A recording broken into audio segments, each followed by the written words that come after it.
Alice's Adventures in Wonderland by Lewis Carroll. Read by Luke Donovan. Chapter 4. The Rabbit Sends in a Little Bill.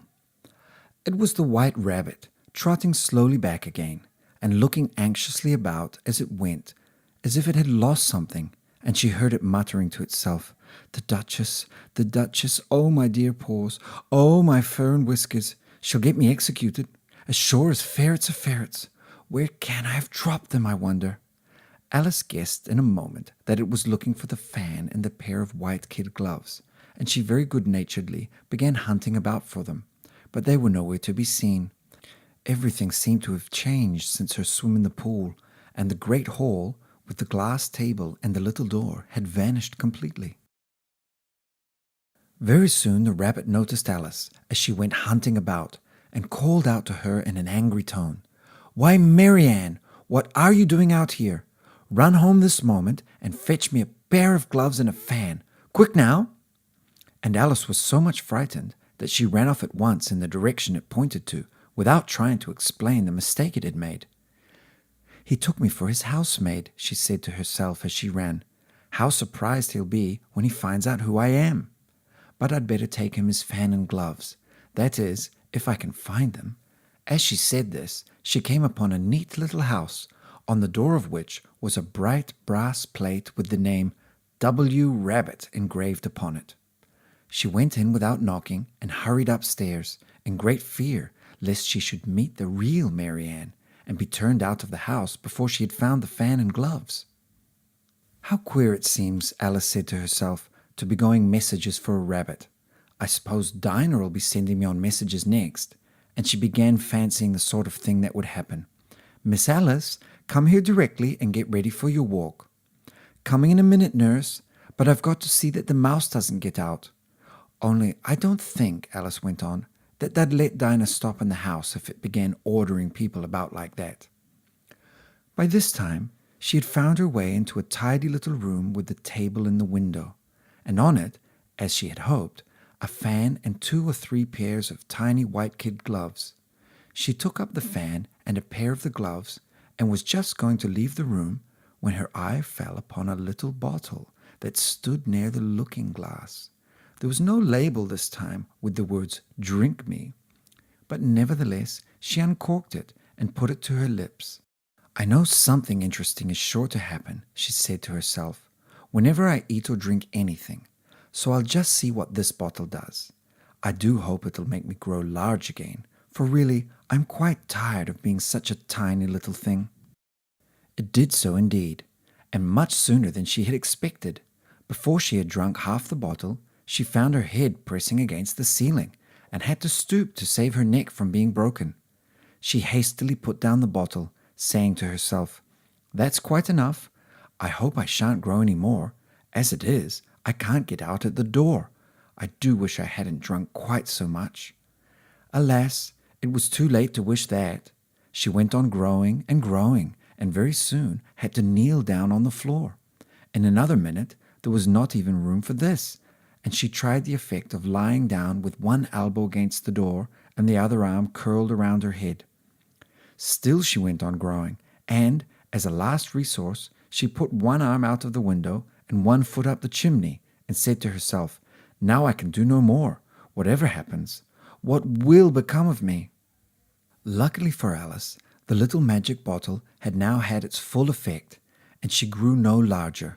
Still, it was very uncomfortable, and, as there seemed to be no sort of chance of her ever getting out of the room again, no wonder she felt unhappy. It was much pleasanter at home, thought poor Alice, when one wasn't always growing larger and smaller and being ordered about by mice and rabbits. I almost wish I hadn't gone down that rabbit hole. And yet, it's rather curious, this sort of life. I do wonder what can have happened to me. When I used to read fairy tales, I fancied that kind of thing never happened, and now here I am in the middle of one. There ought to be a book written about me, that there ought, and when I grow up, I'll write one. But I'm grown up now," she added in a sorrowful tone. "At least there's no room to grow up any more here." But then, thought Alice, Shall I never get any older than I am now?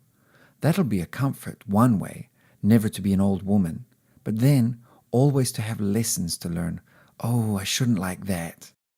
Oh, you foolish Alice, she answered herself. How can you learn lessons in here? Why, there's hardly room for you, and no room at all for any lesson books.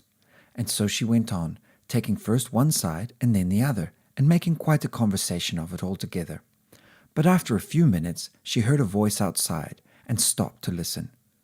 "Mary Ann, Mary Ann," said the voice, "fetch me my gloves this moment."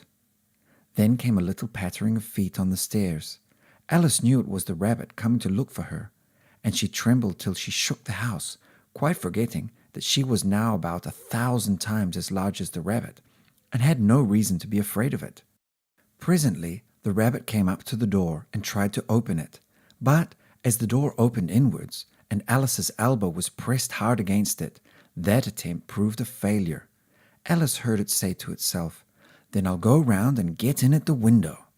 That you won't, thought Alice, and, after waiting till she fancied she heard the rabbit just under the window, she suddenly spread out her hand and made a snatch in the air. She did not get hold of anything, but she heard a little shriek and a fall, and a crash of broken glass, from which she concluded that it was just possible it had fallen into a cucumber frame or something of the sort. Next came an angry voice, the rabbit's. "Pat! Pat! Where are you?" And then a voice she had never heard before. "Sure then, I'm here, digging for apples, your honor." "Digging for apples indeed," said the rabbit angrily. "Here, come and help me out of this." Sounds of more broken glass. "Tell me, Pat, what's that in the window?"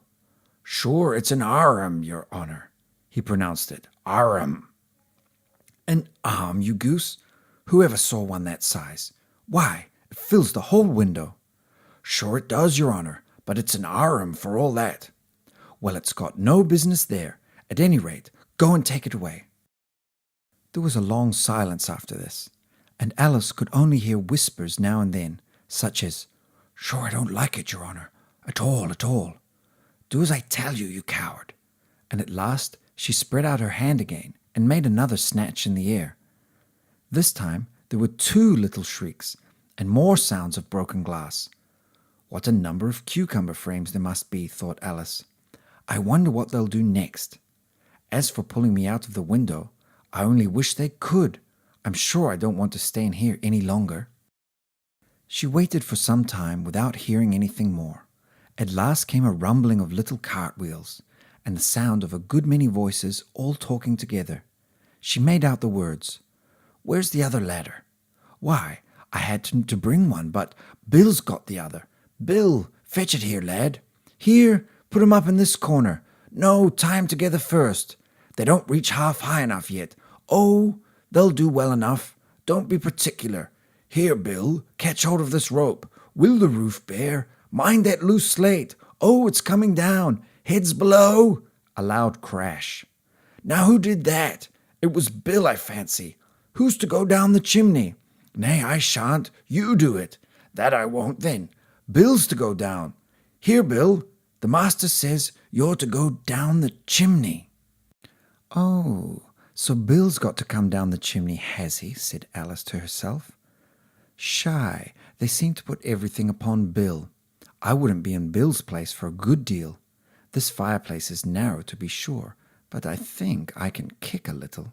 She drew her foot as far down the chimney as she could, and waited till she heard a little animal. She couldn't guess of what sort it was, scratching and scrambling about in the chimney close above her. Then, saying to herself, "This is Bill," she gave one sharp kick and waited to see what would happen next. The first thing she heard was a general chorus of, "There goes Bill." Then the rabbit's voice along, "Catch him, you by the hedge." Then silence, and then another confusion of voices. "Hold up his head. Brandy now. Don't choke him. How was it, old fellow? What happened to you? Tell us about it." Last came a little feeble squeaking voice. "That's Bill," thought Alice. "Well, I hardly know. No more, thank ye. I'm better now. But I'm a deal too flustered to tell you. All I know is, something comes at me like a jack in the box, and Up I goes like a skyrocket. So you did, old feller, said the others. We must burn the house down, said the rabbit's voice, and Alice called out as loud as she could, If you do, I'll set Dinah at you. There was a dead silence instantly, and Alice thought to herself, I wonder what they will do next. If they had any sense, they'd take the roof off. After a minute or two, they began moving about again, and Alice heard the rabbit say, A barrowful will do, to begin with. A barrowful of what? Thought Alice. But she had not long to doubt, for the next moment a shower of little pebbles came rattling in at the window, and some of them hit her in the face. I'll put a stop to this, she said to herself, and shouted out, You'd better not do that again, which produced another dead silence.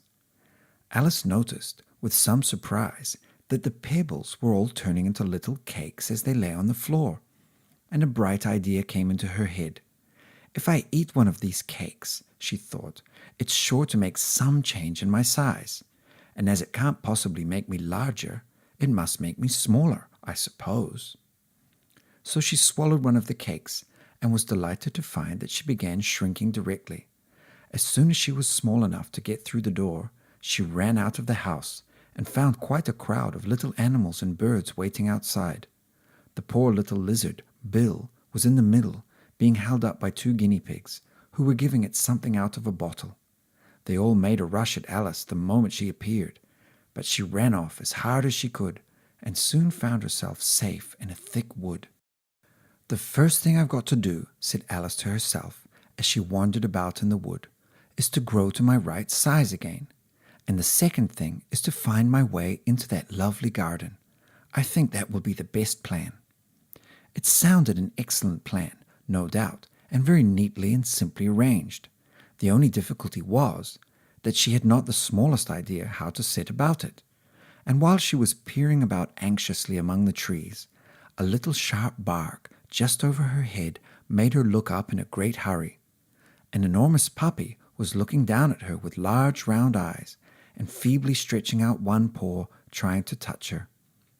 Poor little thing, said Alex in a coaxing tone, and she tried hard to whistle at it, but she was terribly frightened all the time at the thought that it might be hungry, in which case it would be very likely to eat her up in spite of all her coaxing. Hardly knowing what she did, she picked up a little bit of stick and held it out to the puppy, whereupon the puppy jumped into the air off all its feet at once, with a yelp of delight, and rushed at the stick, and made believe to worry it.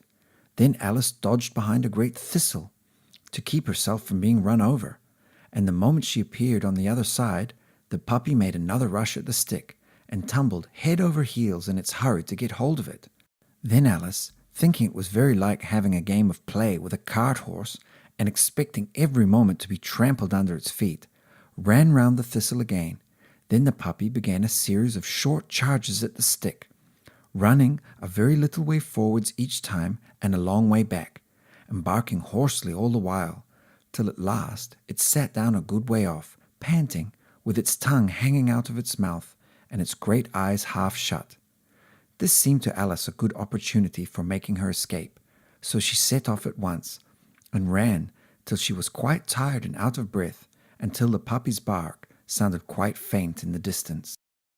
And yet, what a dear little puppy it was, said Alice, as she leant against a buttercup to rest herself, and fanned herself with one of the leaves.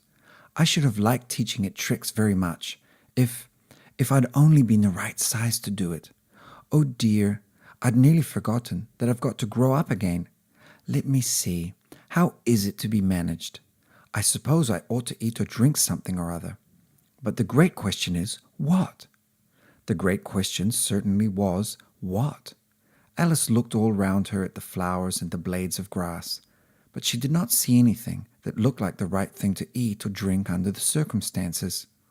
There was a large mushroom growing near her, about the same height as herself, and when she had looked under it, and on both sides of it, and behind it, it occurred to her that she might as well look and see what was on the top of it. She stretched herself up on tiptoe, and peeped over the edge of the mushroom, and her eyes immediately met those of a large caterpillar that was sitting on the top with its arms folded. quietly smoking a long hookah and taking not the slightest notice of her or of anything else.